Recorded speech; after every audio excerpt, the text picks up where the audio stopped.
I work for a university in a residential assistant position. During the weekends, our team will usually work in groups of 3. 2 people walk through the building to make sure that everything is in order, while the third person stays at the front desk to check people in. Myself and my co-worker Claire were assigned the first duty of walking through the building, whilst our other co-worker, Dave, was sat at the front desk. Claire and I had made it to the 9th floor of the student accommodation building. It was now around 10:40 p.m. and Claire's work phone suddenly started to ring. Claire checked the number and surprisingly, the call was coming from our on-campus police number. Upon answering the phone, we heard a woman frantically crying for help, but before we even had the chance to respond, the phone call was suddenly disconnected. The authenticity of the woman's crying made this an especially scary moment for us. Unless it was an audio recording of a movie or just an amazing actress, I have no doubt that this was a real person in extreme distress. A quick side note, there are more than 60 people working within our team, so being scheduled to work with the same 3 people is quite unlikely. So, to make the situation even scarier, a few months back, Claire, Dave and I were scheduled together and we received the same distressed phone call, at the same time of night and on the same floor that we were on right now.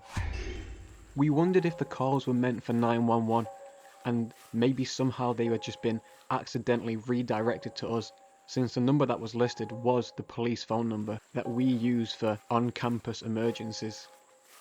We dialed the non-emergency police number and talked to quite an unhelpful dispatcher.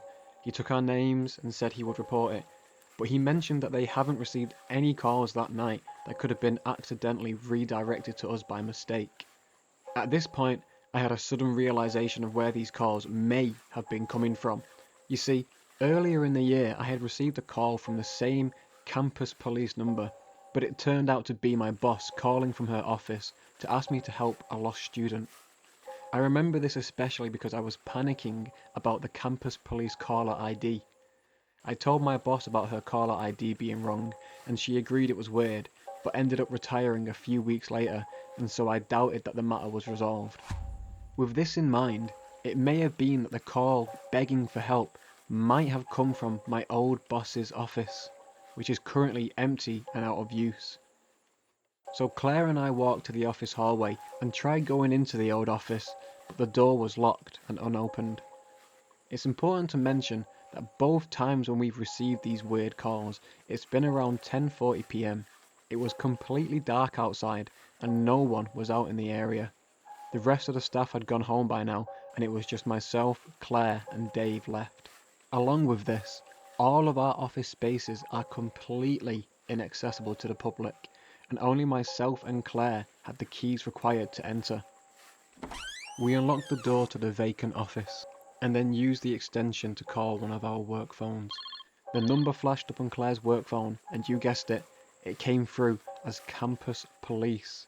At this point, we were terrified. We continued our search of the building, clearing room after room in search of anyone in distress. We even checked the local emergency pylon that students can use to call for help, but we found nothing. For the remainder of our shift, nothing weird happened. Our shift ended at 1 in the morning, and we all parted ways for the night, shaken but unharmed.